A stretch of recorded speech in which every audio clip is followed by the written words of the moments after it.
Oke, total kelas ini berapa ya?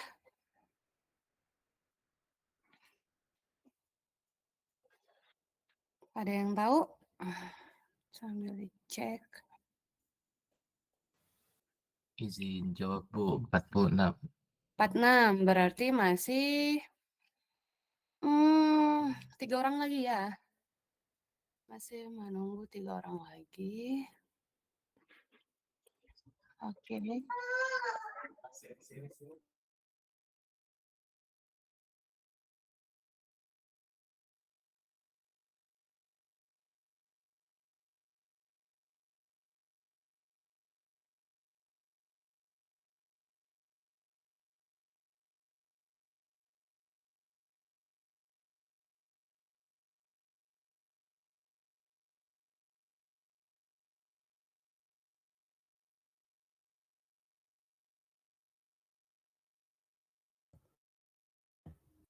Oke.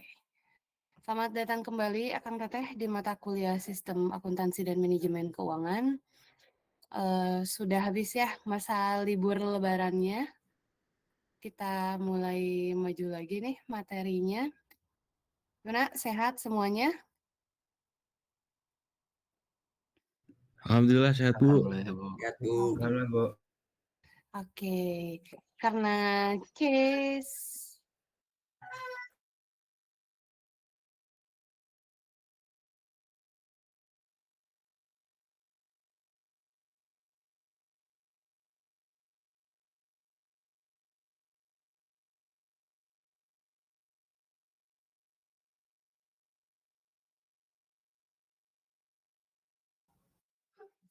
Oke, saya akan panggil satu-satu ya. Saya buka dulu presensinya sebentar.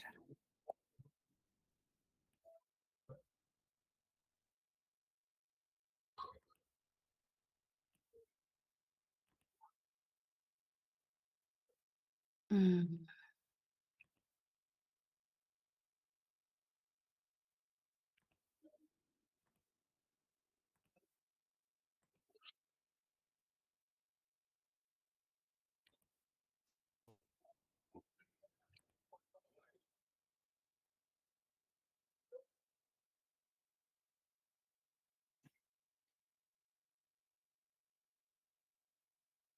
Oke.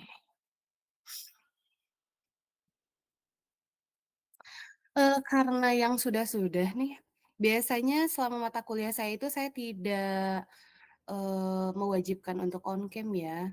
Tapi setelah semester ini itu ternyata saat online lebih banyak mahasiswa yang menghilang ya, kalau saat dipanggil. Jadi kecuali Anda sakit, butuh, rebahan, Anda boleh off cam.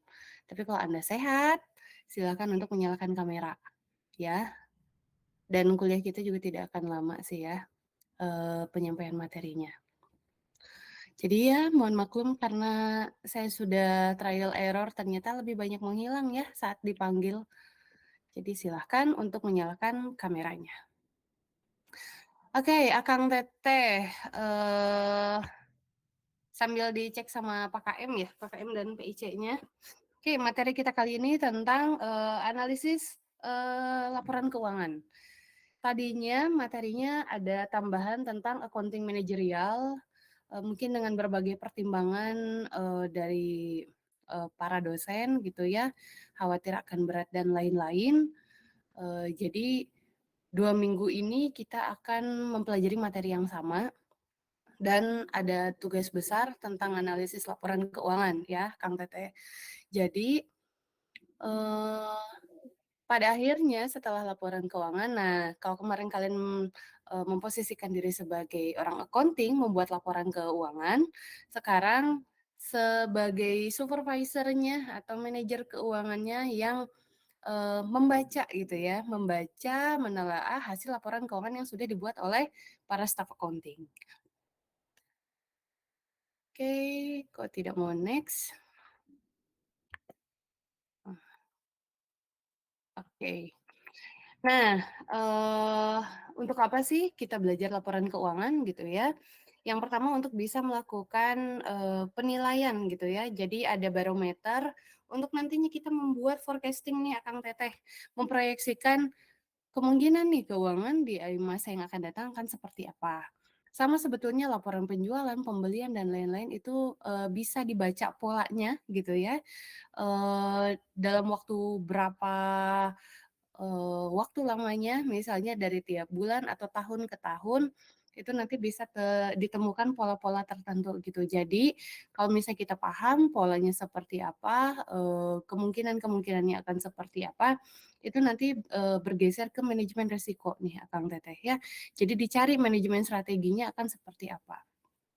Lalu yang kedua ada mereview ya kondisi perusahaan saat ini, masalah manajemen operasional ataupun keuangan. Jadi biasanya di laporan keuangan tuh, kebaca ya Kang Teteh. Jadi kalau misalnya Kang Teteh buka annual report perusahaan-perusahaan yang TBK terutama ya, itu biasanya mereka ada perbandingan dengan tahun sebelumnya. Jadi tahu nih dia naik atau turun gitu ya, secara persentasenya gitu ya. Nah, dari situ kita bisa lihat sebagai orang awam yang mau berinvestasi atau misalnya sebagai pihak luar yang mau berinvestasi, kita bisa lihat, oh ini masih oke untuk diinvestasi, oh ini mungkin oke untuk dicabut atau dijual investasi kitanya, misalnya bentuknya saham dan lain-lain. Lalu yang ketiga ada alat ukur untuk melakukan efisiensi di semua departemen perusahaan. Jadi kalau kita tahu, misalnya beban-beban tuh ternyata kok naik terus ya, kok nggak make sense ya gitu. Oh, berarti ini harus dirampingkan. Oh, ini harus, dianggarkan lebih besar dan lain-lain. Oke, lalu ada, analyzing financial statements ya. Jadi menurut karakteristiknya ada liquidity, profitability, dan, solvabilitas ya, kurang lebih ini. Kemudian kita juga ada namanya, menganalisis dengan membandingkan dengan perusahaan lain ya, baik sesama anak perusahaan, kemudian di industri yang, eee, kita geluti misalnya kita punya perusahaan di bidang, food and beverage gitu ya, kita perbandingkan dengan yang sejenis atau di sektor yang sama, kemudian antar perusahaan, ya siapapun yang, kita jadikan acuan misal gitu ya. Lalu ada tools, alat-alatnya untuk analisis ada horizontal, vertikal, dan rasio. Nah, horizontal analysis ini kadang bisa disebut sebagai analisis tren ya, Akang Teteh. Jadi mengevaluasi, dari series, laporan keuangan gitu ya. Kalau di sini kita cari tahu nih apa yang bertambah, apa yang berkurang, dan bisa diaplikasikannya lewat neraca, kemudian laporan keuangan, dan, laba ditahan ya. Seperti yang saya bilang, kalau misalnya kalian di perusahaan manufaktur terutama nanti pasti ada namanya laporan laba ditahan ya. Lalu ada vertical analysis, ini, disebut common size analysis gitu ya. Jadi Kang Teteh kalau misalnya lihat laporan keuangan biasanya suka ada persentase, naik atau turun, warnanya merah itu misalnya turun, hijau itu naik, dan lain-lain ya. Biasanya suka ada, bentuk-bentuk seperti itu. Nah, kalau di sini misalnya, apa nih contohnya, beban ya katanya, beban dari ininya sekitar 16%. Jadi dengan angka-angka itu kita bisa membandingkan bahwa, oh dari tahun ke tahun naik atau turun gitu ya bentuknya persentase. Nah ini biasanya vertikal tuh ke atas kayak, lebih ke neraca dan laporan keuangan. Karena itu ya, jadi dari situ kan kita baru bisa ke laporan perubahan modal, baru bisa ke laporan-laporan yang lainnya. Dan ini analisis rasio ya. Jadi analisis rasio itu membandingkan dengan pos-pos akun yang ada di laporan keuangan sendiri. Nah, ini jenis-jenisnya ada likuiditas, profitabilitas, dan, solvabilitas ya, Akang Teteh. Jadi kalau di liquidity sendiri, likuiditas, liquid ya seperti yang sudah sering disampaikan, liquid itu mudah cair. Jadi di sini itu concern-nya adalah, akun-akun yang mudah untuk cair misalnya hutang gitu ya, hutang jangka pendek, aset, aset lancar gitu ya, ini ada di sini. Jadi kemampuan perusahaan untuk bisa, membayar kewajibannya dalam jangka pendek. Karena misalnya gini ya Kang Teteh, hutang itu kan tidak selamanya 10-20 tahun gitu ya, itu biasanya kayak KPR kalau kita bayangkan ya. Tapi kalau misalnya di perusahaan itu biasa terminnya kan hanya sebentar-sebentar ya, ada yang 30 hari, 60 hari, 90. Jarang sih yang bisa lebih dari 1 tahun gitu ya. Kecuali misalnya mereka adalah perjanjiannya kayak kontrak bond. Jadi sampai stuck di 2M nih misalnya, kayak dulu perusahaan apa ya yang saya handle tuh, 2M nih misalnya. Nah dari 2M itu nanti pengiriman berikutnya, jadi dia tuh dari pertama numpuk hutangnya sampai 2 miliar nih Akang Teteh. Nah lewat dari 2 miliar, itu yang setelah lewat dari 2 miliar barulah dia mulai mencicil hutangnya. Jadi yang mengendap hutangnya selalu 2 miliar gitu. Lalu profitability, eee, profitabilitas ya. Jadi mengukur atau memastikan kemampuan suatu perusahaan untuk bisa menghasilkan hal yang diinginkan ya gitu. Jadi kemampuan untuk bisa menghasilkan aset lainnya gitu ya, atau hal-hal penunjang lainnya. Nah, kalau solvabilitas secara sederhananya adalah kemampuan untuk bisa membayar jangka panjang sih sebetulnya ya. Bisa kita lihat nih beberapa contoh-contohnya. Di sini likuiditas ya, menunjukkan hubungan antara kas perusahaan dan aset lancar dengan hutang lancar. Jenis-jenisnya Akang Teteh, kursor saya jalan kan bergerak ya. Ada rasio lancar atau disebut current ratio, kemudian asset ratio, quick ratio. Jadi nanti kalau misalnya Akang Teteh lihat annual report gitu ya, jadi ada gini, ada kas, ada setara kas. Ada kas di bank, ada petty cash gitu ya. Kemudian ada hutang atau maaf, ada piutang sekian, ada bad debt dan lain-lain gitu ya. Jadi dari semua laporan eh, keuangan yang Akang Teteh sudah pelajari sebelumnya, itu Akang Teteh harus pilah-pilah lagi untuk dimasukkan ke dalam rasio ya. Nanti kita lihat. Kemudian ada account receivable turnover, jadi kita cari tahu nih bagaimana perputaran piutangnya. Lalu yang terakhir ini ada perputaran persediaan. Nah, ini sudah ada penjelasannya. Oke, lanjut. Hmm.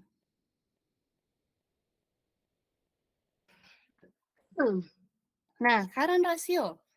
Current ratio itu perbandingan antara aktiva lancar, current aset nih, Akang Teteh. Makanya nanti kalau laporan keuangan harus bisa dipilah ya. Current asetnya mana, fixed asetnya mana. Karena nanti total current aset yang dipakai di rumus ini. Dibandingkan dengan hutang lancarnya. Jadi nah di sini contoh-contoh hutang lancar. Hutang dagang, hutang wesel, hutang pajak, hutang gaji dan upah, hutang jangka pendek lainnya ya. Sedangkan current aset Akang Teteh bisa lihat di sini. Jadi kalau kayak tanah, mesin dan lain-lain itu tidak bisa dimasukkan ke dalam current aset ya, karena dia masuknya fixed aset. Rumusnya gimana nih? Rumusnya current asset dibagi dengan current liabilities. Ini contohnya nih Akang Teteh ya. Current ratio. Nah, ini total dari current asset nih. Ceritanya udah langsung ya. Current asetnya saja. Padahal kenyataannya kalau di annual report kan nggak seperti ini ya. Ada yang tadi saya sebutkan, perkas-kasan, kemudian ada perlengkapan, ada piutang. Nah, piutangnya aja dibagi banget ya. Ada piutang dagang, ada piutang wesel, dan lain-lain gitu ya. Nah, itu nanti Akang Teteh harus hitung. Pastikan bahwa yang Akang Teteh hitung itu kalau misalnya belum terbagi ya, mana fixed asset dan current asset, harus hitung manual lagi gitu ya, memastikan. Tapi syukur-syukur kalau di awal sudah terpisah ya current asset dan fixed assetnya. Jadi nanti ceritanya di sini 1.020.000 dolar ya. Nah, yang ini current asset dibagi dengan 344.500. Nah, di sini ceritanya ini udah langsung terbagi ya. Hasilnya adalah 2,96. Oke, nanti biasanya Akang Teteh coba sambil dibuka, sambil dicari ya, eh, batas angka berapa yang dianggap bagus untuk current asset, current ratio ya. Silahkan sambil dicari. Oke, kemudian ada ACTS rasio, disebut juga sebagai quick ratio gitu ya. Ini disebut sebagai rasio yang paling akurat untuk mengukur tingkat likuiditas perusahaan. Jadi kalau di sini dipilah lagi Akang Teteh ya. Jadi hanya kas saja, kemudian short term investment saja, misal contoh ya, ditambah piutang saja. Nah, ini misalnya macam-macam ya. Kalau short term investment itu bisa jadi kalian perlengkapan yang hanya habis dalam sekian bulan saja gitu ya, atau misalnya kalian mau investasi terhadap perusahaan tapi jangkanya misalnya kalian melakukan investasi bentuknya kayak pinjaman atau apa tapi yang waktunya amat sangat pendek gitu ya, misalnya hanya 3 bulan dan lain-lain. Dibagi dengan current liabilities. Jadi di sini aset yang paling cepatnya yang harus dihitung ya. Sama sebetulnya gitu ya. Lalu di sini ada perputaran piutang nih Akang Teteh ya. Jadi kalau perputaran piutang dalam satu perusahaan itu jadi supaya tahu sih gitu ya. Jadi bahwa kalau dengan piutangnya kita tahu berapa perputarannya itu juga bisa mempengaruhi ke manajemen persediaan Akang Teteh ya. Jadi berapa banyak barang yang akan keluar baik secara kredit dan secara tunai. Nah, di sini kalau di sini piutangnya bisa dipilah lagi jadi berapa banyak sih gitu ya barang yang bisa keluar tapi uangnya cepat masuk lagi gitu. Karena kalau semakin lambat terlalu banyak yang dijual kredit itu juga tidak baik. Ini net credit sales. Jadi ingat ya. Nah, sales ini pendapatan ini tidak selalu ya, Akang Teteh tidak selalu tunai atau tidak selalu kredit. Jadi itu harus dipilah kembali. Akang Teteh bisa taunya di mana? Akang Teteh bisa cek di jurnal umum atau kalau secara jurnal khusus namanya jurnal penjualan ya. Nanti itu ada totalnya berapa penjualan kredit yang dilakukan pada periode tersebut. Nah, itu yang dimasukkan ya, Akang Teteh.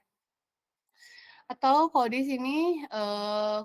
di sini ceritanya dia dikurangi dengan returns and allowance ya. Jadi pengembalian barang. Jadi ceritanya berarti di sini adalah penjualan kredit keseluruhan ya. Tapi kenyataannya tidak begitu Akang Teteh ya. Yang paling mudah Akang Teteh cek di jurnal umum dan jurnal penjualan. Oke. Kemudian dibagi dengan rata-rata dari piutang bersih di belah sini ya. Nah, ini 2013 ditambah dengan 2012 dibagi 2 ya. Jadi ini untuk forecastingnya. Oke, lanjut. Ini ada perputaran persediaan. Nah, karena kemarin kita belum detail ya untuk cost of goods sold, tapi ceritanya kita udah beres nih satu siklus keuangan ya. Karena kalian masih ada satu tugas lagi untuk membuat siklus akuntansi perusahaan dagang. Tapi nanti tidak usah tulis di buku besar ya, hanya via Excel saja. Nanti tolong dibantu ingatkan ya Pak PIC, satu siklus perusahaan akuntansi perusahaan dagang ya supaya bisa lebih paham. Oke, di sini rumusnya ada cost of goods sold dibagi dengan average inventory. Nah, di sini untuk apa gitu ya? Di sini untuk menunjukkan berapa kali sih rata-rata inventory atau persediaan diproduksi dan dijual pada periode tersebut. Jadi makin sering, ya makin bagus gitu ya. Ini contohnya nih Akang Teteh. Bisa dilihat ya sama-sama di sini. Nah, untuk rata-rata inventory-nya di sini nih. 620 dengan 500 dibagi 2 ya. Di sininya 1281-nya dari cost of goods sold.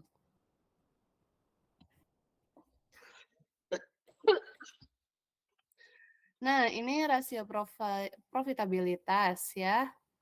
Jadi kalau di sini untuk menilai kemampuan perusahaan membayar utang pada kreditur berdasarkan tingkat pemakaian aset dan sumber daya lainnya sehingga terlihat tingkat efisiensi perusahaan. Nah, di sini Kita juga belajar, harus mencari tahu dulu tentang profit margin ya. Profit marginnya nanti untuk mengukur efisiensi, pengendalian harga pokok atau biaya produksi, kemudian mengindikasikan kemampuan perusahaan untuk beroperasi. Nah, jadi kayak laba, terus kayak, yang berkaitan dengan aset dan kayak itu sebagai bahan pertimbangan untuk investor. Oh, dia itu kalau misalnya naik berapa persen berarti, nambah aset juga ya. Berarti bagus nih kinerjanya, kurang lebih seperti itu. Jadi kayak semacam laporan keuangan itu kalau Kang Tetehnya bisa menganalisa dengan baik, itu tuh memberikan sinyal ya, bahwa ini tuh perusahaan akan cepat naik, cepat berkembang, atau pengembalian kekaliannya akan lebih cepat dan lain-lain gitu ya. Nah, profit margin dibutuhkan terutama bagi investor, atau perbankan yang akan menyalurkan investasi ya, yang tadi saya sebutkan. Nah, ini tentang profit margin, net income dibagi net sales ya, Kang Teteh, net income. Mana net income? Oke. Nah, net income ya, dibagi dengan net sales. Net sales. Oke, di sini net salesnya ini ya. Nah, jadi beda dengan yang tadi, makanya saya bilang biasanya penjualan kredit saja itu kita bisa lihatnya di jurnal khusus, namanya jurnal penjualan ya. Karena kalau disebut sales revenue itu tidak selalu penjualan tunai saja atau kredit saja, itu percampuran ya, gabungan. Nah, lalu ada asset turnover, ini lebih ke flashback aja ya kalian ya. Karena dipelajari sekalinya nanti sekalian praktek ya. Nah, aset turnover. Jadi misalnya di sini melihat kemampuan si perusahaan yang mau kita investasi untuk menghasilkan penjualan bagi perusahaan ya, menghasilkan aset sih. Kemampuan asetnya untuk bisa menghasilkan lagi. Jadi makin tinggi total aset turnover ratio berarti perusahaan makin baik pengelolaan asetnya. Kemudian kita lihat. Oh ya, ini yang harus digarisbawahi ya. Jadi kalau di sini ceritanya, setiap rupiah aset dapat menghasilkan sekian rupiah penjualan. Jadi sekian rupiah bisa menghasilkan 1 rupiah bisa menghasilkan 1,2 ya penjualan gitu ya. Oke, saya lupa ini lagi online. Oke, kemudian ini rumusnya Akang Teteh net sales ya. Net sales kalau net sales enak ya, tinggal ambil. Oke. Kemudian rata-rata total aset 1595 ditambah dengan 1835 ya, dibagi 2 dulu. Oke, kemudian ada ROA, ini pasti kalian sering dengar ya, return on asset. Jadi tingkat pengembalian aset untuk mengecek nih gitu ya, keuntungan atau laba yang diperoleh perusahaan, sehingga nanti diharapkan atau misalnya bisa digambarkan bahwa efisiensi suatu perusahaan itu seperti apa.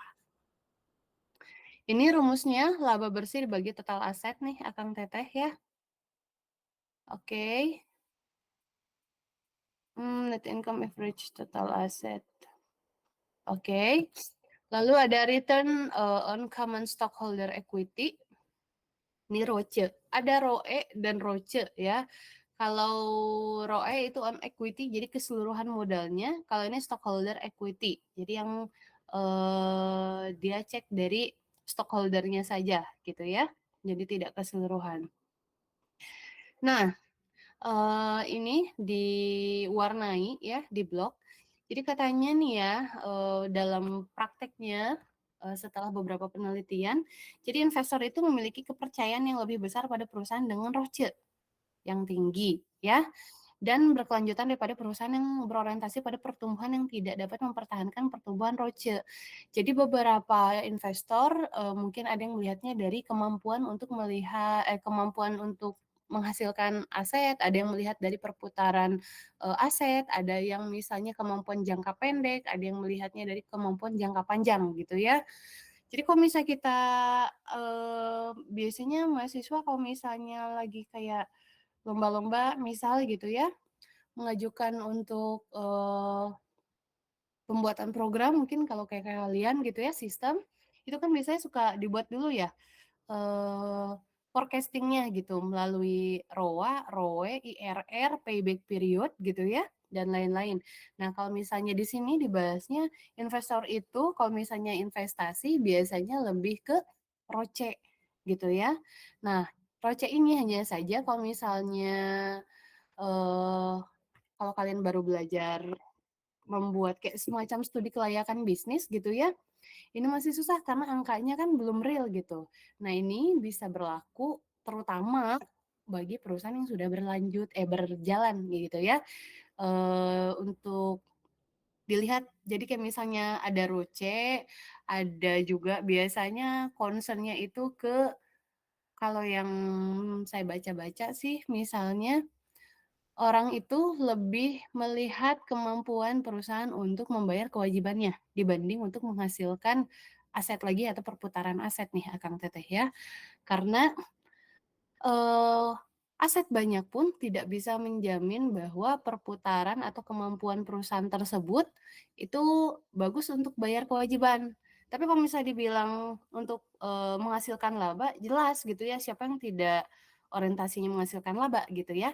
Tapi kalau misalnya untuk investasi, salah satu pertimbangannya adalah kemampuan untuk bisa membayar kewajiban.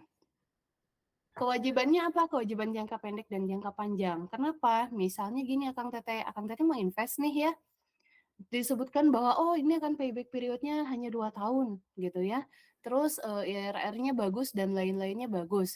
Tapi kalau pas dihitung kemampuannya itu kurang padahal aset dia besar gitu ya.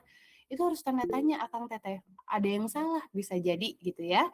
Bisa jadi ada yang salah entah pengelolaannya, entah pembuatan laporan keuangannya dan lain-lain gitu. Terus kalau misalnya gini, oh saya mau investasi, dia bagus nih pembayaran jangka pendeknya gitu ya. Tapi pas jangka panjangnya kok nilainya nggak oke-oke banget ya. Karena nanti kalau misalnya mereka harus membayar kewajiban dan ternyata tidak mengcover margin dan lain-lainnya, itu kan mau tidak mau akan menggerus aset yang ada, Akang Teteh ya. Jadi itu juga harus hati-hati dan diperhatikan saat kalian mau berinvestasi. Ini ada earning per share ya, earning per share rasio yang menyenangkan juga untuk dilihat ya. Ini kayak rasio-rasio profitabilitas tuh rasio-rasio yang menyenangkan gitu ya. Bahwa ini terkait margin, terkait aset, terkait akan mendapatkan keuntungan lagi dan lain-lain ya. Jadi EPS ini rasio profitabilitas yang menilai tingkat kemampuan per lembar saham dalam menghasilkan laba. Jadi apakah lembar saham yang tersebar itu menjanjikan semakin banyak, semakin besar juga bisa mendatangkan uang atau laba untuk perusahaan atau tidak gitu ya. Nah ini Akang Teteh kurang lebih perhitungannya. Oke, nah ini cari amannya rata-rata ya. Oke, kemudian ada PER ya, price to earning ratio gitu ya, atau PR rasio gitu ya. Nah, jadi kalau di sini dia membandingkan ya harga saham satu perusahaan dibandingkan dengan pendapatannya. Kalau yang tadi nih lembar saham, oke, lihat di sini mirip-mirip ya. Nah, kalau ini harga sahamnya dibandingkan dengan pendapatan perusahaan gitu ya. Jadi katanya kalau misalnya kita eh, tertariknya untuk berinvestasi saham, ya tentu ya ini menjadi bahan pertimbangan untuk berinvestasi di perusahaan tersebut. Kenapa? Karena di sini bisa mengindikasikan jadi berapa sih investor gitu ya akan membayar setiap rupiah atas pendapatan perusahaan tersebut gitu ya. Kemudian investor itu lebih senang memilih saham dengan PE rasionya yang rendah. Semakin murah saham, jadi semakin rendah PE, semakin murah sahamnya gitu ya. Nanti kaitannya dengan pendapatan perusahaan. Kita lihat. Nah, untuk menghitung ini kita harus menghitung dulu IPS yang ada di rumus sebelumnya. Lalu ini ada solvabilitas rasio ya. Eh Di sini memang disebutkan bahwa, berapa banyak perusahaan menggunakan dana dari hutang, gitu ya. Ya kurang lebih mah sama ya Akang Teteh, jadi kayak, bagaimana sih kemampuan perusahaan, tapi concern-nya ini biasanya jangka panjang. Di sini, beberapa jenisnya ada, debt to asset ratio dan time interest earned ratio, ya. Nah, di sini kalau di sini memperlihatkan proporsi antara kewajiban yang dimiliki dengan keseluruhan kekayaan yang dimiliki atau aset gitu ya. Jadi di sini mengukur berapa persen sih aset perusahaan yang didanai dengan hutang. Ini berkaitan juga dengan materi struktur modal, Akang Teteh ya. Jadi aset kita itu sebetulnya hanya berapa persen sih gitu kalau yang punya sendiri. Kan kalau kemarin kalian misalnya berinvestasi, ada yang menyuntikkan dana sekian, kemudian dibantu lagi dengan pinjaman bank dan lain-lain. Nah, pinjaman seperti itu yang dari luar yang berupa utang itu yang dihitung di sini. Lalu ada time interest earned ya, untuk mengukur tingkat kemampuan perusahaan dalam membayar bunga pinjaman. Jadi kalau di sini jika nilai times interest earned-nya semakin besar, itu semakin bagus, gitu ya. Jadi artinya itu EBIT yang dimiliki perusahaan lebih besar nilainya daripada beban bunga yang harus dibayar. Nah, kalau misalnya amannya itu di atas 1,5, tapi biasanya kurang lebih di angka 1 semua sih ya, kalau misalnya rumus-rumus di sini ya. Jadi kalau misalnya lebih dari itu aman gitu ya. Di atas 1,5 itu aman untuk diinvestasi. Nah, ini nanti tugas Akang oke. Oh, udah beres ya. Sebetulnya masih banyak ya Akang Teteh. Kemarin saya pernah bilang ke siapa ya? Kalian bisa coba buka bukunya Irham Fahmi, itu ada sekitar 20-an rumus gitu ya untuk menganalisis laporan keuangan. Di sini mah hanya baru berapa rasio saja yang dibahas ya. Dan nanti tugas yang akan diberikan adalah kalian menganalisis satu perusahaan TBK yang akan dirandom gitu ya, dirandom sama pakai KM aja lah ya, pakai aplikasi ya, atau inilah di internet nanti tinggal dirandom aja. Nanti daftar perusahaannya akan saya berikan, Akang Teteh ya. Oke, salah lagi.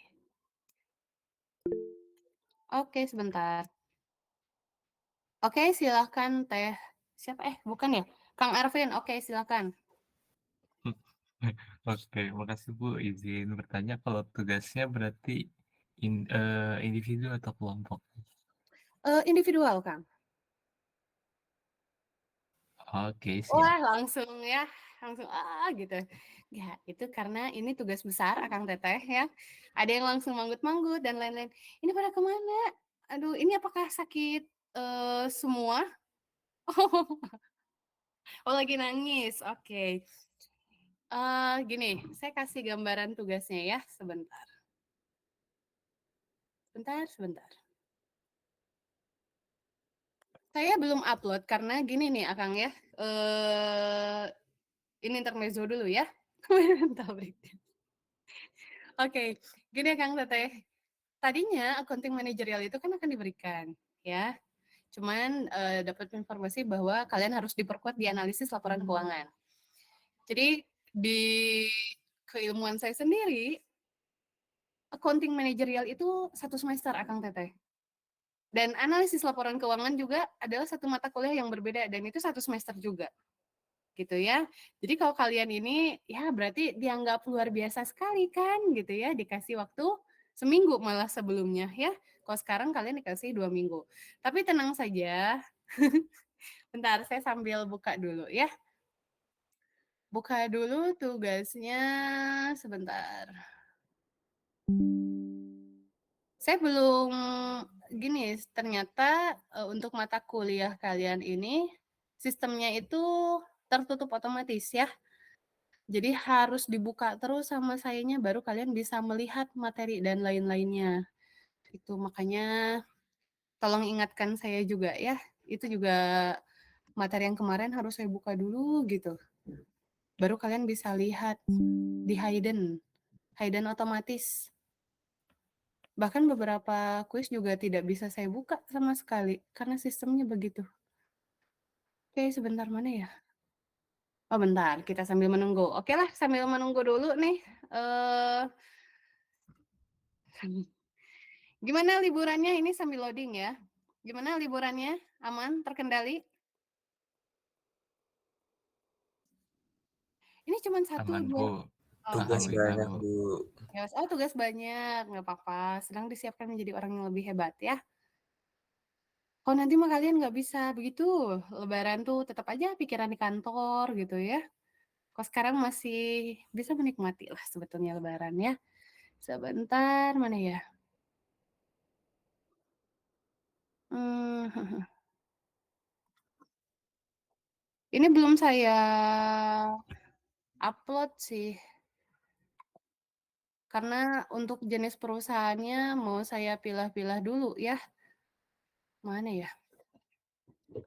Saya pilah-pilah dulu. Jadi gini lah kurang lebih ya Akang Teteh. Jadi tugasnya itu nanti kalian download minimal 2 tahun. 2022, oke. Malam takbiran simulasi nih Pak KM. Simulasi apa kalian teh? Proses bisnis, oke. Oh, udah siap lah ya. Beres kuliah di Telkom atau sebelumnya sudah jadi bisnismen handal ya? Insya Allah ya. Mana sebentar saya download dulu. Oke. Jadi kalian nanti akan menganalisa, kalian mendownload dulu annual report dari perusahaan TBK minimal 2 tahun, minimal 2002 dan 2021 ya. Tapi kelihatannya mah kalian bakal ngambil yang minimal ya.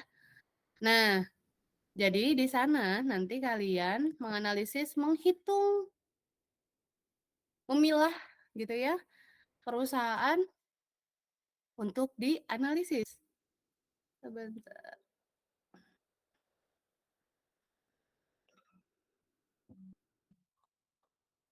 Nah, inilah kelihatan kan ya? Lupa. Udah nggak di-share sebentar.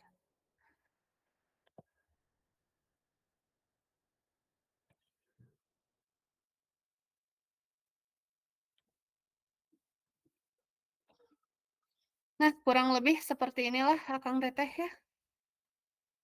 Jadi kalian nanti akan menganalisa, tapi perusahaannya saya nggak akan ambil LQ45 ya. Ini contoh tahun kemarin kurang lebih mah sama gitu ya. Jadi nanti kalian membuat tugasnya seperti ini. Tapi kita concernnya hanya di saham ya. Tidak di obligasi, tidak di opsi, tidak di yang lain. Hanya efek saham saja ya. Jadi nanti kalian, oke, ini daftar perusahaannya. Tapi saya tidak akan LQ45 deh kayaknya ya. Karena udah banyak juga kalau LQ45 ya. Kalian tinggal cari di Google juga banyak. Nanti bisa dibantu sama PIC dan KM juga ya untuk bantu merandomkan siapa yang dapat perusahaan apa. Nah, jadi setiap masing-masing menganalisa satu perusahaan yang berbeda, Akang Teteh ya. Nah, di sini apa saja nanti kalian mengecek nih beberapa laporan keuangannya. Ini analisa laporan keuangannya apa saja yang dibutuhkan. Tapi sekali lagi, kalau saya mintanya nanti kalian versi yang lebih lengkap ya. Jadi ada sekitar 22 atau 24 ya, saya lupa tuh rumusnya, itu yang akan kalian hitung. Nah, kenapa sih harus belajar di sini? Karena kecil kemungkinan kalian akan menjadi orang akuntan ya. Kecil kemungkinan. Jadi kalian itu nanti sebagai pemilik bisnis, ya kalian harus bisa membaca laporan keuangan kalian itu seperti apa. Apakah bagus? Apakah ada yang harus diperbaiki? Apakah ada beban yang terlalu banyak? Apakah hutang terlalu besar? Dan lain-lain. Oke, jadi kalian harus bisa menganalisis laporan keuangan minimal untuk perusahaan ke kalian sendiri. Juga saat kalian nanti misalnya punya perusahaan itu untuk tender ke orang lain, kan harus bisa meyakinkan investor ya. Jadi apakah berinvestasi di perusahaan kalian itu menjanjikan gitu ya, dan lain-lain. Oke, gambaran tugasnya itu cuman saya mau perusahaan yang lebih kompleks sih nantinya. Jadi tidak akan LQ45 lah, LQ45 mah udah banyak gitu ya, dan gampang banget cari data atau analisis dari orang lainnya. Oke, apakah waktu 1 minggu cukup? Gimana Akang Teteh semua? Tidak, Bu. Oh, tidak. Oke, astagfirullah ya. Oke, berapa lama ya? Oke, berapa lama ya? Atau ada yang mau ditanyakan dulu lah, kurang lebih. Sambil saya mikir-mikir nih waktunya.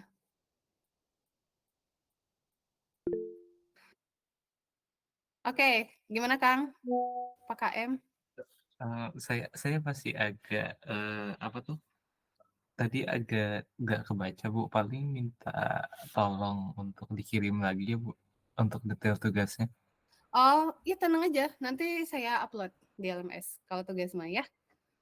Itu memang saya belum upload karena tadinya untuk minggu 11, cuman karena jadinya double nih kalian, minggu ini dan minggu depan, jadi, saya skip dulu gitu. Nanti tugasnya akan saya berikan, tolong ingatkan ya, tugas tuh kalian tuh kalau misalnya nanti tolong ingatkan saya sampai minggu depan tuh kayaknya tenang aja. Tolong ingatkan karena nanti waktunya juga kalian akan berkurang ya. Maksimal tugas saya kasih besok lah, karena saya harus pilah-pilah dulu perusahaan mana, gitu, dan setiap kelas beda. Jadi setidaknya saya harus menyiapkan berapa ya? Ya 90-an lah, 90 perusahaan. Oke, tenang Kang, pasti di LMS ada ya, karena nanti kalian submit juga di LMS ya, sama di Gdrive jangan lupa ya. Oke, ada lagi yang lain? Ada yang mau didiskusikan terlebih dahulu? Oke, tidak ada. Waktu pengerjaan ya, seminggu, langsung, bendera putih ya, kira-kira berapa? Bu, kalau kalau 2 minggu gimana, Bu? Eee, ya karena masih vibes lebaran lah ya, saya kasih, oh ada yang 2 minggu 2 jam, oke. Kita tuh ketemu lagi tuh, kalian minggu depan praktikum ya? Oke, entar dulu saya sambil mikir-mikir nih. Kalian praktikum, kemarin saya tanyakan juga teknis untuk install dan lain-lain itu nanti dipandu langsung sama, asdosnya ya, aspraknya ya, asprak ya di kalian? Aspraknya, jadi nanti pas jam perkuliahan, akang teteh ya. Oke, saya kasih waktu, oh lamaan. Saya kasih waktu sekarang pertemuan 11, 11, eee, bentar.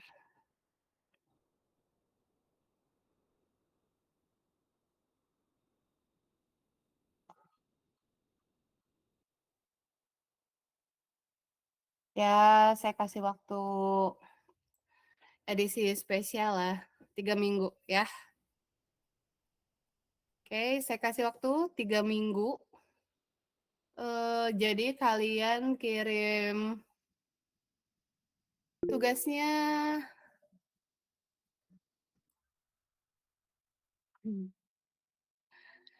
tapi saya nggak mau kalian ngirim tugas sampai pas mata kuliah saya ketemu di kelas ya. Jadi saya paling kasih kalian, kalian masuk 6:30 ya? Jam 5 pagi lah, tanggal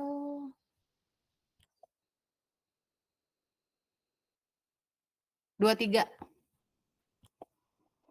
jam 4 atau jam 5 pagi lah. Ya, jadi saya nggak mau Nggak kuliah apa, kalian masih mikirin tugas. Jadi udah beres dulu. Terserah nanti PIC-nya mau menjadwalkannya untuk pengumpulan di G-Drive-nya sampai jam berapa terserah. Cuman mungkin via LMS aja saya sampai jam segitu ya. Ya jam 4 atau jam 5 subuh lah ya. Cukup ya. No deadline club ya. Oke, ya itu mah ciri khas Bu gitu ya, ciri khas. No, oke. Ada yang mau didiskusikan terlebih dahulu? Oke, Rigo. Kang Rigo, gimana Kang? Mau nanya aja cuma kalau cara ngambil data gitu-gitunya gimana gue? Oke, saya buka dulu ya sebentar. White, kalian bisa lihat sebentar.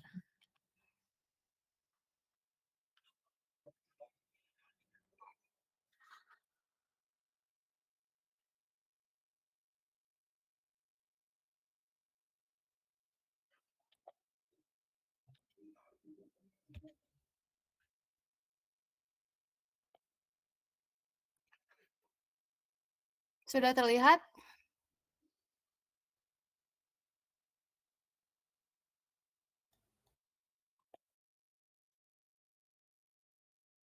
Halo, sudah terlihat? Baru ada, Bu. Sudah terlihat saya sedang buka IDX?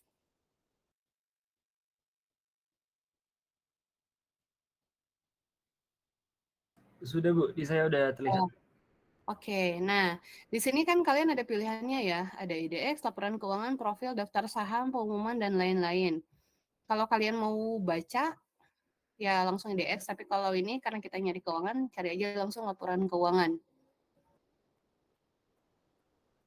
Tuh, ini sudah langsung terbuka ya. Ada laporan keuangan, ada laporan tahunan, ada saham, ada obligasi. Yang saya minta adalah saham ya, Akang Teteh. Jadi, Bu, saya mau ini mau mengeksplor lebih dalam mau sama obligasinya, enggak ya. Tapi yang saya akan cek itu yang saham. Jadi kalau sahamnya bisa, obligasi juga insya Allah bisa ya. Nah, ini cari perusahaannya gitu ya, Akang Teteh, namanya dan lain-lain. Kang Teteh bisa lihat di sini.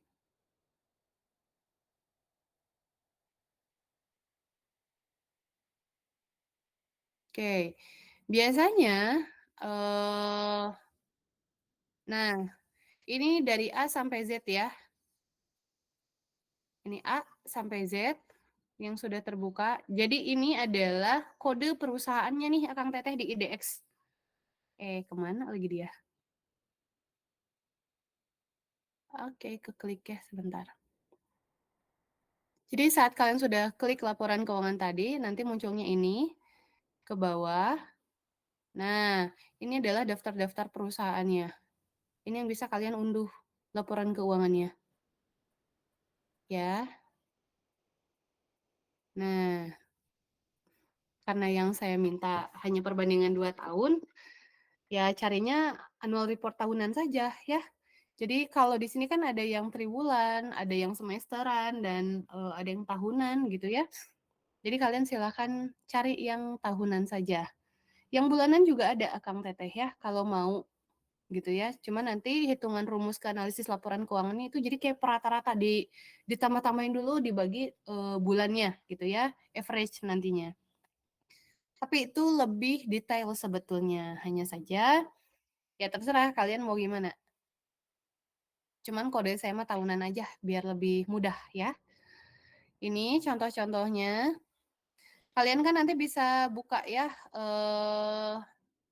kalian bisa search misalnya saham LQ45 gitu ya, atau misalnya sektor apa, karena di sini juga bisa dibagi per sektor. Itu bisa next gitu ya. Bisa dibagi per sektor nih Akang Teteh. Jadi kalau di sektor misalnya saya mintanya food and beverage, nanti muncul tuh data-data dan kodenya apa saja. Nanti kalian kalau saat pencarian carinya kode saja. Tuh. Oke, ini data pasar, ini ringkasan saham. Lihat ini. Nah, Kalau misalnya nanti sama PIC-nya juga dibuatkan beberapa perusahaan syariah, nanti kalian masuknya ke IDX Syariah ya. Oke. Nah, kurang lebih seperti itu carinya di sini ya. Oh, kita lihat dulu.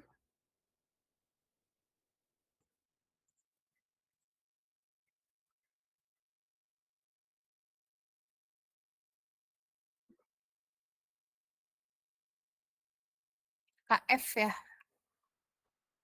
Kita cari search. Nah.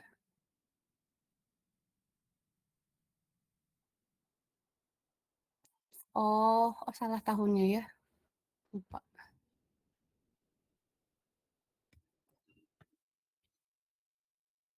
Oke. Nah, kita cari KF. Ini yang keluar ya, Akang Teteh. Bisa diklik juga. Ini tinggal di-download saja. Atau nanti bisa Akang Teteh cari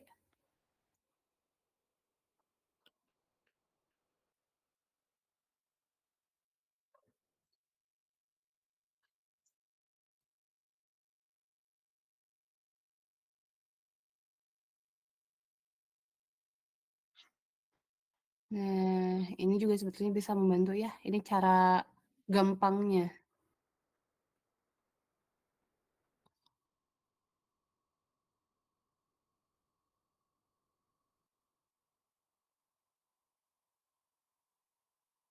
Ini kalau secara Google carinya nih Akang Teteh bisa ke sini. Ibu izin Bu, itu Ya. sharing tab nggak kelihatan ya Bu? Oh, cuman sampai sini. Oh, Iya, ini cuma kelihatan. sampai yang IDX aja. Iya. Oh, oke. Sorry. Wait.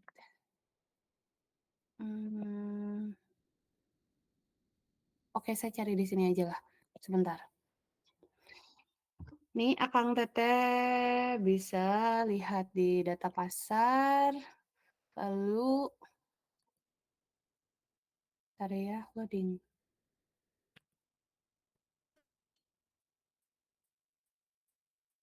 Nih, di data saham.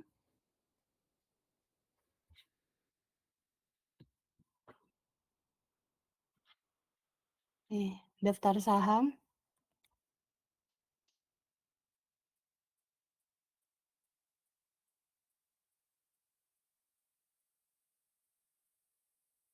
Nah, ini Akang Teteh ya.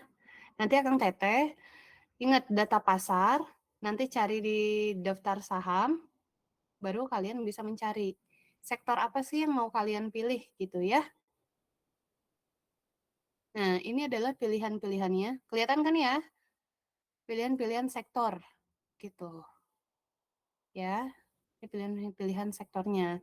Khusus untuk perbankan, kalau kalian pilih, itu ada rumus tambahan seperti KAR, BOPO, LOAN, dan lain-lain.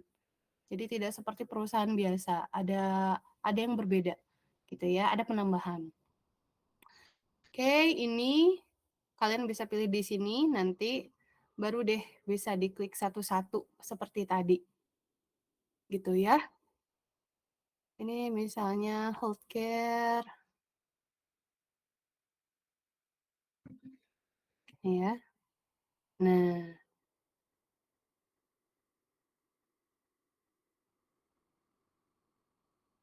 nanti di sini kalian juga misalnya udah tahu nih kodenya, kalau misalnya dia masih tidak bisa diklik, ini kan kalian ada daftar kode ya. Daftar kode nanti kalian tinggal cari. Gitu ya. Atau misalnya di sini langsung aja unduh satu sektor bisa. Gitu nih, Kang Teteh. Oke. Ini kalau perusahaan healthcare. Silakanlah, saya mah bebas aja, tapi no LQ45. Karena sudah terlalu banyak ya. Silakan saja dibantu KM dan PIC untuk pembagiannya.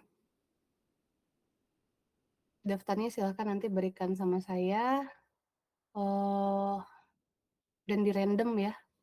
Jadi no titip-titip saya mau perusahaan apa itu harus di random. Karena kalian juga tidak bisa memilih klien mana yang apa ya? Memilah-memilah klien bisa saat kalian perusahaannya sudah settle dan misalnya karena terlalu banyak gitu ya yang masuk ke kalian. Tapi kalau misalnya apalagi startup baru mulai awal-awal, apalagi misalnya kalian sebagai bisnis analis, konsultan dan lain-lain, kan nggak bisa milih-milih juga ya. Jadi perusahaannya mana aja ya. No request club ke PIC dan KM ya, terimakan saja perusahaan apa. Karena sebetulnya mah sama ya, semuanya juga ada hitung-hitungan juga sih. Oke, itu kurang lebih Akang Teteh untuk pencarian datanya. Ada yang mau didiskusikan terlebih dahulu? Oke, kelihatannya Ibu, tidak ibu, ya? ibu. Oke, gimana? Tadi Bu dari yang IDX itu kan ada banyak banget tuh Bu, kayak SK financial statement, berarti kita tuh ambilnya financial statement ya. Iya dong. Maksudnya kalau Jadi yang gini, kalian bisa aja. gini ya Kang, kalau misalnya kan itu sebetulnya laporan yang dirilis sama merekanya ya, karena mereka kan perusahaan TBK. Oke, jadi akang dibuka aja di satu-satu di merekanya. Cari per perusahaannya kan itu udah ada kodenya. Nanti akang bisa buka tahun berapa yang akang mau, kayak yang tadi ya laporan keuangan. Jadi kalau misalnya akang buka yang satu laporan keuangan, yang satu misalnya sektor gitu ya. Nanti akang masukin nih perusahaan ini, nanti muncul juga tuh tahun berapa saja. Terus akang milihnya mau apa? Per triwulan kah? Atau yang semesteran kah? Gitu ya? Atau yang tahunan kah? Gitu. Nanti Akang download dulu, buka dulu laporannya sudah lengkap belum? Ya, karena kita ini kan sebenarnya udah bulan Mei, harusnya sih aman. Biasanya kalau sampai Februari Maret mereka itu belum publish annual report-nya karena masa auditnya itu kan kurang lebih sampai Maret ya. Jadi awal April tuh masih ada yang sudah bisa bisa diakses sama masyarakat umum, ada yang belum. Begitu. Oke, ada lagi?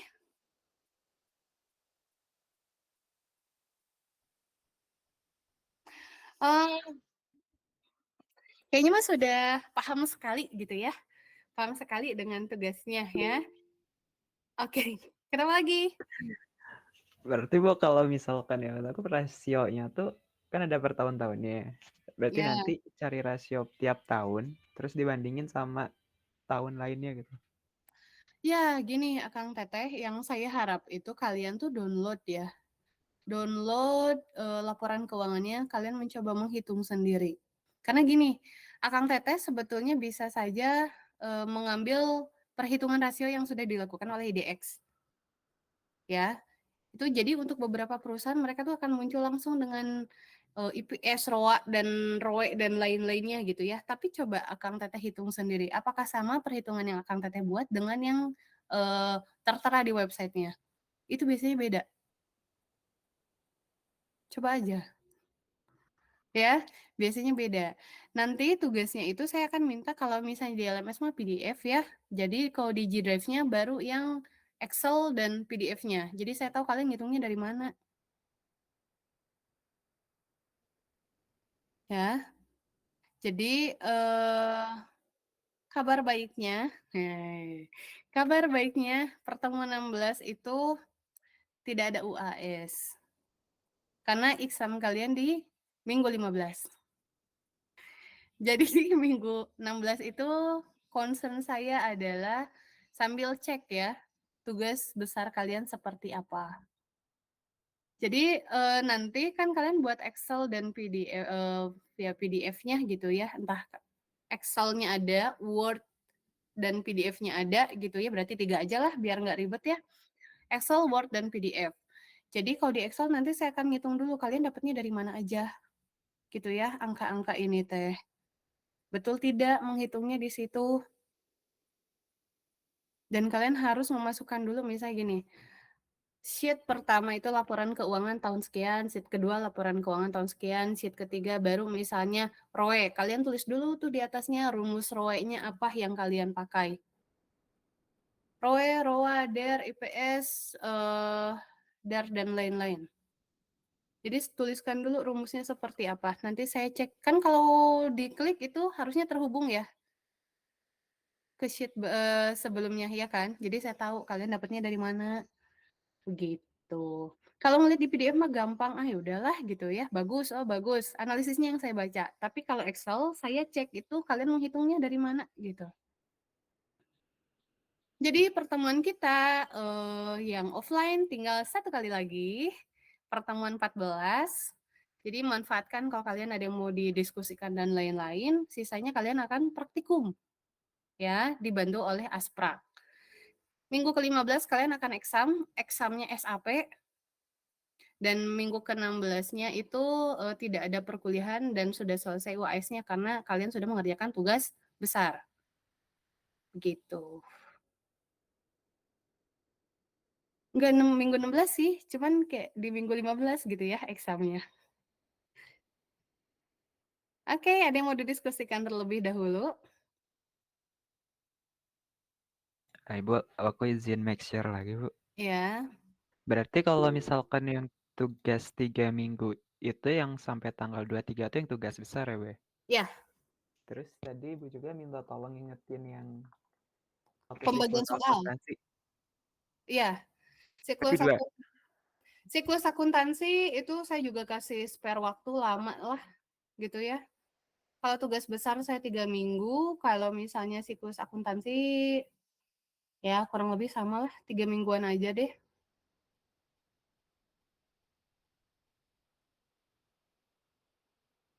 Jadi terserah. Karena kalau misalnya siklus akuntansi, sebetulnya Kang Teteh sudah punya template-nya. Hanya saja kalian tinggal menambahkan CUGS, laporan CUGS. Kan yang kemarin udah ada kan siklusnya. Tapi inget ya, itu tuh sesuai runutannya. Tolong ya, sesuai runutan laporan keuangannya. Jadi jangan sampai kalian di Excel-nya seperti apa, kalian masukkan. Kan kalau dulu di buku besarnya kalian pada loncat-loncat kan laporan keuangannya. Ada beberapa teman kalian itu loncat. Jadi closing journal dulu, baru income statement. Itu kan aneh. Udah penutupan dulu, tapi labanya di akhir gitu. Kan aneh. Kalian tahu dari mana di closing segitu? Sedangkan laporannya belum ditulis gitu ya. Jadi nanti runutannya diperhatikan. Karena kalau yang kalau yang manufaktur mah gampang lah. Tenang aja, gampang kok itu mah. Kalian udah ada template-nya juga. Gitu. Ya, atau nanti saya kasih tugasnya mah kurang lebih mah waktunya di minggu ini juga sih. Tapi waktunya mungkin lama juga. Karena kalian biar ada spare waktu lah. Mau yang mana dulu yang dikerjain. Gimana Kang Rigo?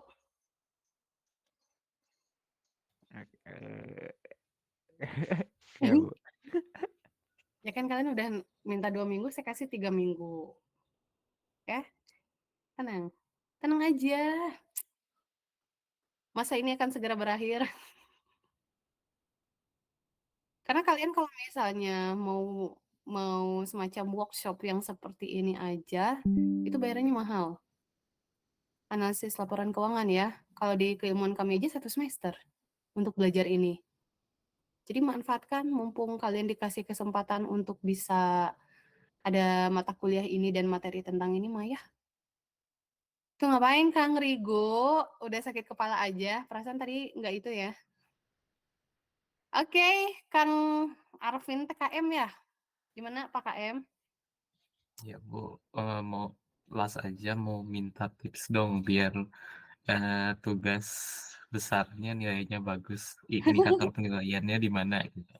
Oh, indikator penilaian.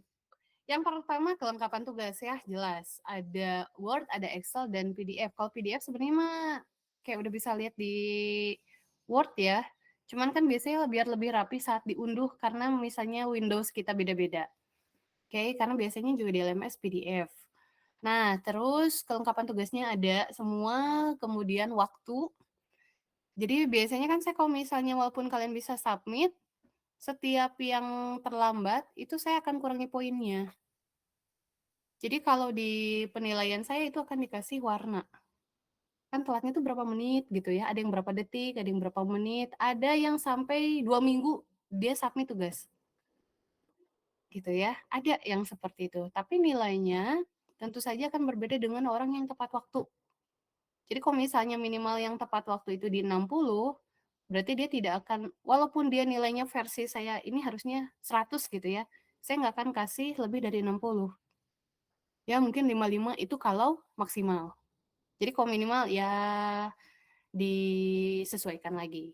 Kemudian saya lihatnya di proses ya, Kang Arvin. Jadi saya tadi kan bilang bahwa setiap sheet itu misalnya mencerminkan satu rasio gitu ya, satu rumus rasionya, rumusnya ada dan saya cek itu betul ke sana. Gitu. Makanya waktu pemeriksaannya lumayan lama. Gitu. Jadi saya cek satu-satu dulu. Kalau kayak kemarin yang saya perhatikan ya, rekan-rekan mahasiswa semester ini itu banyak yang tricky ya.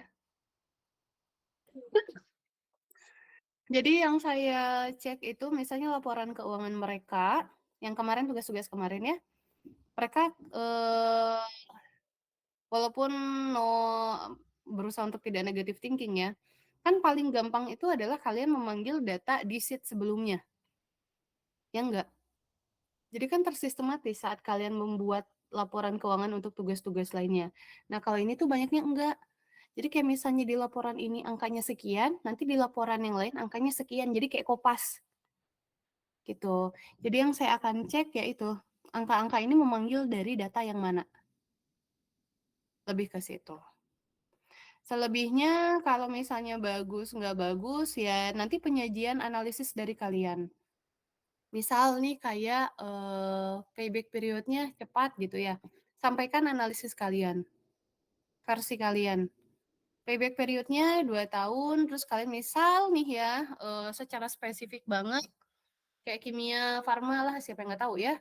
Nah, dibandingkan dengan misal gitu ya, dibandingkan dengan penelitian yang sudah dilakukan oleh si A di perusahaan Bio Farma, misal, kimia farma ini ternyata lebih cepat. Ya, karena kalau Akang Teteh perhatikan tadi ada kan menganalisis itu ada beberapa teknik ya. Minimal dengan yang satu sektor. Ya. Akang Teteh mah susah deh kalau misalnya sekarang saya aja menganalisis 2 tahun aja udah kayaknya udah pusing gitu ya. Cari aja jurnal untuk perusahaan yang lainnya. Jadi Akang Teteh bisa meng-compare gitu dengan perusahaan lain di sektor yang sama. Jadi misalnya Kang Arvin bisa bilang gini, menurut analisa yang saya lakukan terhadap kimia farma dengan rasio ini gitu ya, kimia farma lebih menjanjikan dibandingkan bio farma yang nilai ininya hanya sekian. Nanti sampaikan referensinya dari siapa. Karena kebayang Akang Teteh kalau misalnya investasi apakah hanya akan menjual nama perusahaannya saja? Kan enggak, kan harus ada perbandingan. Ya, jadi ketajaman analisa kalian yang saya baca. Jadi nggak cuma kopas karena angkanya hasilnya lebih dari 1, maka ini layak diinvestasi. Enggak hanya itu. Sampaikan informasi yang kalian tahu. Misal juga nih Kang Arvin ya, misalnya pas 2 atau 3 tahun kemarin, Kimia Farma layak diinvestasi, Bio Farma layak diinvestasi karena dia adalah perusahaan vaksin. Di tengah era pandemi seperti ini, dunia membutuhkan vaksin. Misal gitu ya. Dan Bio Farma menjadi perusahaan yang vital untuk diinvestasi saat ini. Itu bisa masukkan informasi seperti itu. Jadi sebetulnya kalau saya sebagai yang menilai analisa, ya saya tinggal baca aja, analisis dari kalian aja. Angka-angka itu angka-angka itu kan bisa dihitung oleh siapa saja. Karena rumusnya ada. Tapi analisa kalian itu yang bisa membedakan kalian dengan yang lainnya. Saya menjual misalnya perusahaan ayam Indonesia gitu ya, PT Ayam Indonesia. Ada sih PT Ayam. Nah, dia dibandingkan dengan perusahaan yang sejenis di sektornya, nih, ternyata dia itu kemampuannya 3 kali lipat. Nah, itu bisa kalian sampaikan. Misalnya secara kemampuan untuk membayar hutang jangka pendeknya itu 300% dibandingkan perusahaan lain. Itu kan bombastis gitu ya, dibanding disebut 3 kali lipat gitu ya. 300% lebih baik dibanding perusahaan lain. Itu kan menjual dan menarik untuk investor gitu. Jadi silahkan saja kemampuan analisa kalian. Dan tolong sekali untuk tidak, karena nilainya lebih dari 1 artinya layak diinvestasi. Atau Rp1 setara dengan 1,2 perputaran piutang misalnya teh. Udah that's it, enggak gitu ya. Silahkan kalian cari informasi terkait itu. Terkait perusahaan minimal dengan satu sektor lah. Kalau kalian nggak mau ngitung lagi kayak yang perusahaan kalian teliti atau analisis, cari aja jurnalnya. Analisis rasio hutang pada perusahaan A, B, C, D gitu. Nanti kalian bandingkan dengan yang kalian, tapi jangan lupa masukkan referensinya. Gitu. Dan hati-hati kalau kalian menggunakan ChatGPT ya. Karena saya sudah coba tester beberapa kali, referensinya itu seringkali failed. Seringkali salah. Misalnya di situ disebutkan apa ya? Oslo misalnya 2012. Dicek jurnal Oslo 2012 itu tidak ada. Adanya dia misalnya di 2002. Jadi bisa jadi jurnal orang lain di tahun 2012 yang mengambil apa ya? Mengambil kata-kata mungkinnya diparafrase dari Oslo yang tahun 2002. Jadi hati-hati untuk penggunaan GPT. Lebih baik menganalisa aja lah sama kalian gitu ya. Atau paling gampang kalian bisa cari contoh skripsi gitu ya. Sambil dipelajari, bukan di Kopas ya. Dipelajari, oh arah analisis itu seperti ini. Atau kalian bisa juga buka ringkasan saham di IDX. Nanti diarahkannya, oh seperti ini, bagusnya ini yang dibahas dan lain-lain. Begitu, Kang Arvin ya. Pertanyaan yang amat sangat berat ya, bagaimana penilaian? Oke, Oke, gimana? baik. Terima Ya, kasih, Bu. ya sama-sama. Ada lagi yang lain?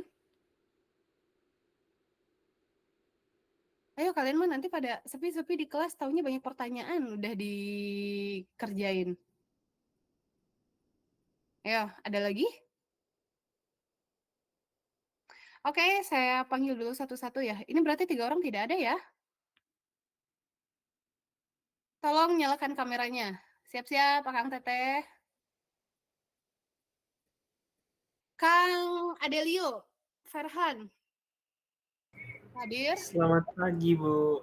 Hadir Sebentar, ya, Bu. selamat pagi. Siap-siap ya. Mana on cam-nya? Bu. Ini kok belum nyala? Tunggu bentar, Bu. Ini sepertinya ada lebih lama. Oke. Oke, nyalakan dulu. Kang Agung. Agung Jumantoro. Mana? Muka-mukanya nih. Hadir, Bu. Oh, oke. Sip. Andi Amalia. Hadir, Bu. Mana Andi? Oke, on cam teh. Arif Krisna. Ada, Bu. Oke. Arya Abirama. Hadir, Bu. Mana sih? Mana sih? Arya. Belum on cam ya. Sudah, Bu. Oh, oke. Arya Abirama. Udah barusan ya. Ayesa. Ayesha. Hadir, Bu. Oke, lanjut. Yasmin. Yasmin mana, Ibu? Oh, Yasmin ada 2. Nadira. Hadir, Bu. Mana? Oke, Yasmin Olivia. Hadir, Ibu. Oke, no on cam ya. Wafik. Hadir. Oke, Wafik. Hadir, Bu. Hadir. Oke, ya. Tiara Salsabila. Hadir, Ibu. Mana ya? Tiara. Oke, ingat ada lagunya. Oke. Rigo. Hadir, Bu. Oke. Rizky Navali. Hadir, Bu. Oke. Raihan Wisnu. Hadir, Bu. Oke. Raditya Naufal. Oke. Prima Audina. Hadir Ibu. Oke. Menjadi Pratama jadi. Yulfi. Ran. Hadir, Bu. Buka pintunya, Ran. Mana sih? Oke. Lanjut. Ben Haryo. Hadir, Bu. Yang mana sih mukanya? Ben. Oke. Oh iya ya, yang on cam terus. Oke, Ben Joshua. Benito. Hadir Ibu. Mana ya? Oke. Dava. Hadir, Bu. Mana sih? Hadir, Bu. Ya, saya belum lihat nih mukanya yang mana. Oke. Duh, ini kenapa sih pada pakai background pusing? Damario. Hadir, Bu. Dan Hadir. oke. Dega. Hadir, Bu. Mana sih? Oke. Dea. Hadir Ibu. Mana sih? Mana? Oke. Di mobil ya. Dio Alif. Hadir, Bu. Oke. Saya mastiin dulu ya mukanya. Rata-rata masih muka bangun tidur ya. Gak apa-apa, yang penting mah semangat. Rata-rata, tenang, rata-rata. Yang lain ada yang udah standby ya, udah di mobil, di kafe. Udah macam-macam. Edo, Kang Edo.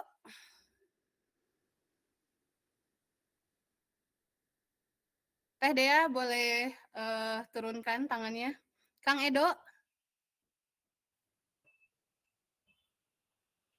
Halo, Kang Edo. Oke. Fadlan. Kang Fadlan. Hadir, Bu. Oke. Fazar. Hadir, Bu. Oke. Gifari. Hadir, Bu. Oke.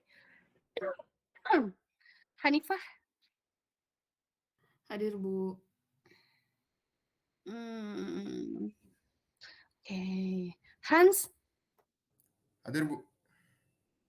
Mana Hans? Oke. Jessica. Hadir Ibu. Oke. Larasati. Hadir Bu. Oke. Tadi tuh Nurul Audini. Hadir Bu. Oke. Nur Sandi. Hadir Ibu. Oke, Novi. Hadir Bu. Nashwa. Hadir Bu. Nabila. Ramadhania. Hadir Bu. Oke, Muhammad Zaki. Hadir, Bu. Muhammad Rafif. Hadir, Bu. Mana Afif? Oke. Muhammad Gazi. Hadir, Bu. Muhammad Fahmi.